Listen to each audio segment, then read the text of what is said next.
Bonjour les divines, j'espère que vous allez bien aujourd'hui. Aujourd'hui, j'avais envie de vous faire une vidéo sur le sujet de la libido. Il y a quelques jours, en fait, j'organisais un cercle de femmes sur la sensualité et la sexualité. Et bien sûr, la thématique de la libido est arrivée sur le tapis. Donc, je pense que la première chose à comprendre par rapport à la libido, c'est qu'on a chacun notre rythme. C'est-à-dire qu'on soit un homme ou une femme, on va avoir des rythmes différents. C'est comme dans une famille, il y en a qui ont envie de manger à 8 heures, d'autres à 7h30, d'autres à 10 heures, et pas forcément la même chose. Donc ici, c'est exactement ça la libido, c'est-à-dire qu'on n'a pas tous le même rythme. Ce qui fait que quand on n'a pas tous le même rythme dans un couple, quand les deux personnes n'ont pas le même rythme, n'ont pas la même faim en matière de libido, de sexualité, il peut y avoir donc des frustrations, mais en plus des frustrations chez les deux personnes.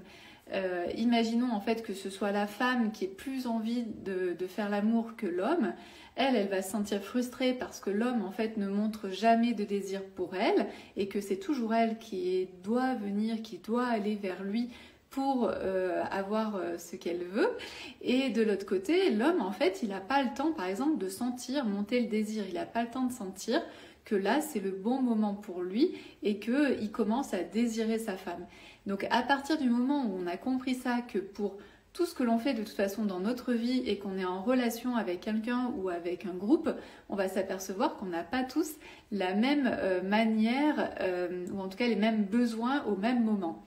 Et ça, à partir du moment où on comprend ça, c'est tout simplement facile de le dire dans le couple, de pouvoir l'exprimer et ça vous permet vraiment d'être plus en paix par rapport à votre libido. Ensuite, la libido, c'est vraiment aussi en lien, donc c'est une question de personnalité, mais ça va être aussi en lien avec nos hormones, ça peut être aussi en lien avec notre rythme de vie. Quand on est stressé, quand on a plein de choses à faire, quand on a une charge mentale qui est forte, on a beaucoup moins envie de faire l'amour. Et je suis sûre que vous l'avez toutes ressenti quand vous partez en vacances. Il y a des choses en fait qui se passent parce que vous êtes plus en lien en fait avec votre corps, vous êtes moins stressé, vous avez le temps de penser à plus de choses, etc. Donc c'est beaucoup plus simple aussi d'avoir envie de faire l'amour quand on est en vacances ou en tout cas quand on est moins stressé. Et puis aussi, on voit la différence entre les couples en fait qui ne vivent pas ensemble et puis à partir du moment où on commence à vivre ensemble, il peut y avoir une routine qui peut s'installer, mais aussi le côté de oh bon, on fera ça demain, de toute façon on a le temps, on peut faire quand on veut l'amour, il n'y a pas de souci, et en fait au final on ne fait pas l'amour. Donc ça c'est important aussi de pouvoir comprendre ça, c'est que ça vient de notre personnalité, de nos hormones aussi. Par moment on a des moments où en fait on va être plus enclin, et puis est-ce qu'on a une charge mentale ou pas, est-ce qu'on a du stress ou pas, et puis ensuite voilà, il y a vraiment plein de facteurs qui vont faire ça. Alors vous allez me dire, mais les œufs d'Ioni, qu'est-ce qu'on en fait dans tout ça? En fait les œufs d'Ioni vont agir déjà mécaniquement en fait sur votre envie, sur votre désir.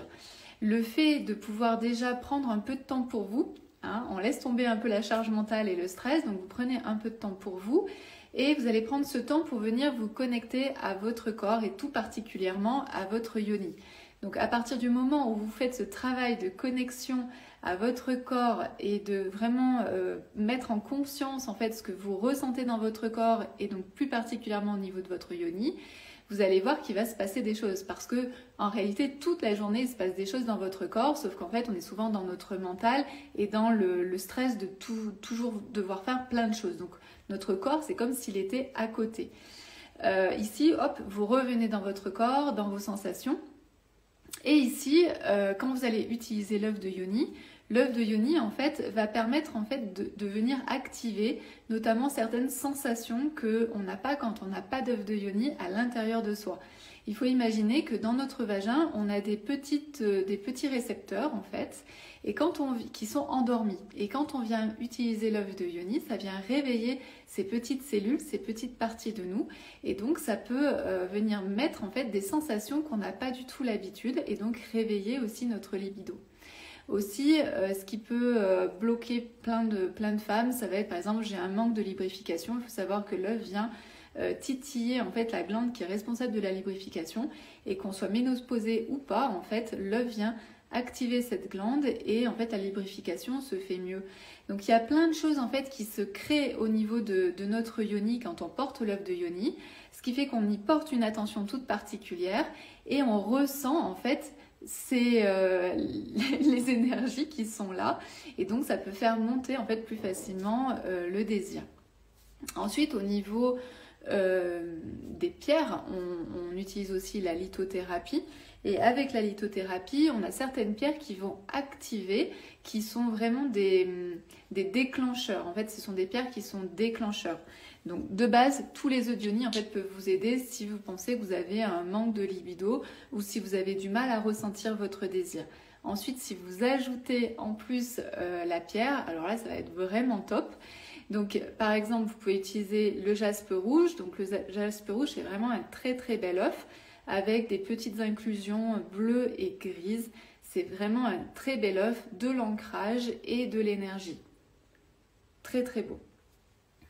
Et puis ensuite, on a le quartz hématoïde rouge qui lui vient vraiment aussi donner un coup de fouet, vient vraiment activer tout notre bassin.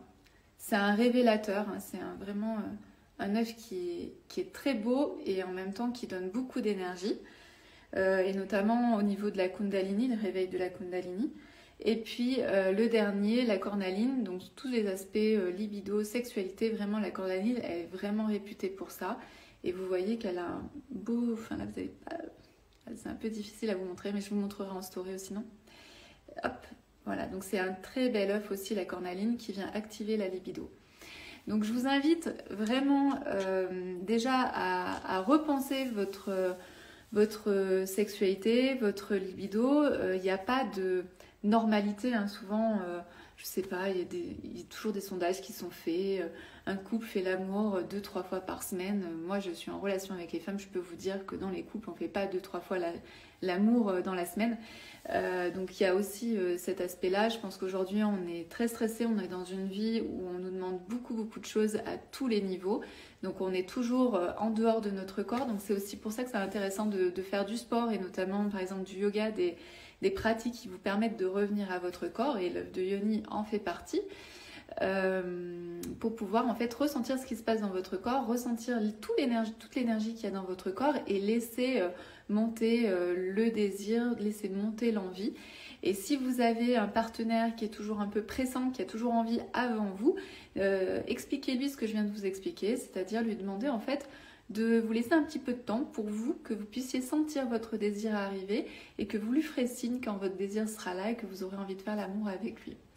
Voilà pour ce que j'avais envie de vous dire, en tout cas ce que j'ai pu partager déjà dans le cercle de femmes de mercredi, qui était vraiment très intéressant. Donc si vous aussi vous avez des questions autour de la sensualité, de la sexualité, n'hésitez pas à me les laisser en commentaire ou même m'envoyer des messages privés. Je serais ravie d'y répondre et de vous aider, parce que la sexualité c'est toujours un sujet hyper tabou, alors qu'en réalité ça devrait être un sujet qu'on puisse aborder voilà, quand on en a envie, et il n'y a pas de questions bêtes, et on en apprend aussi tous les jours. Je vous dis à très très bientôt dans une prochaine vidéo.